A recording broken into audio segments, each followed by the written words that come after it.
Bettina Ortiz y Mena, a former Miss Venezuela and Miss Universe runner-up.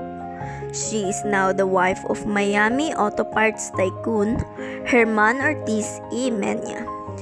At every restaurant she shows to grace with her presence, she was always greeted with reverence and whisked to the exact table she desired. Today, she wanted the corner table on the terrace at Sip Sip, her favorite lunch spot on Harbor Island. She wanted to sit on one of the comfy orange canvas director's chairs and stare out at the gently lapping turquoise water while eating her kale Caesar salad. But there was a large noisy group taking up the entire terrace, and they didn't seem in much to hurry to leave. Bettina fumed as she glared at the tourists, happily savoring their lunch in the sun. Look how tacky they were. The woman overly tanned, wrinkled and saggy, none of them properly lifted or botoxed. And the men were even worse, all dressed in all-rumpered shirts and shorts, wearing those cheap straw hats.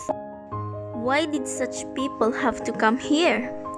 Feeling that she had been patient long enough, Bettina stormed into the kitchen, the fringe on her crochet Pucci kaftan top shaking furiously as she made a beeline for the woman with the shock of pixie cut blonde hair manning the main stove. Julie, honey, what's the dealio? I've waited more than 15 minutes for my table. Sorry, Bettina, it's been one of those days. The party of 12 on the terrace showed up first just before you did. But the terrace is your prime spot. Why on earth did you let those tourists take up all that space?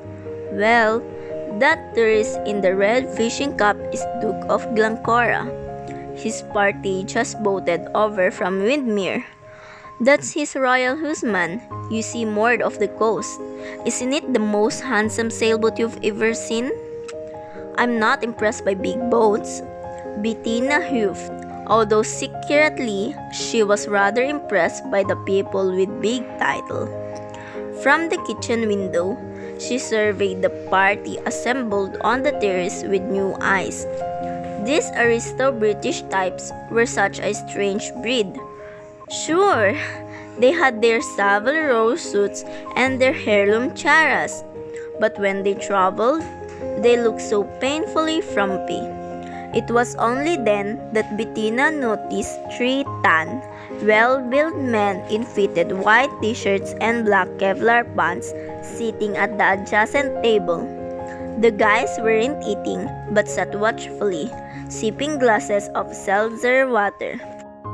I assume that's the Duke's security detail? They couldn't be more obvious. Don't they know that we're all billionaires here on Brilland? And this isn't how we roll. Actually, those bodyguards belong to the Duke's special guest. They did the whole sweep of the restaurant before the party arrived. They even searched my walk-in freezer. See the Chinese fellow seated at that end of the table? Bettina squinted through her Dyer X-Series sunglasses at the partly balding 70-something Asian man dressed in a nondescript white short-sleeved golf shirt and gray trousers. Oh, I didn't even notice him. Am I supposed to know who he is? That's Alfred Shang. He looks like their chauffeur.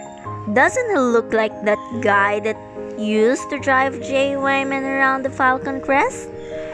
From what I hear, that chauffeur is the most powerful man in Asia. What's his name again?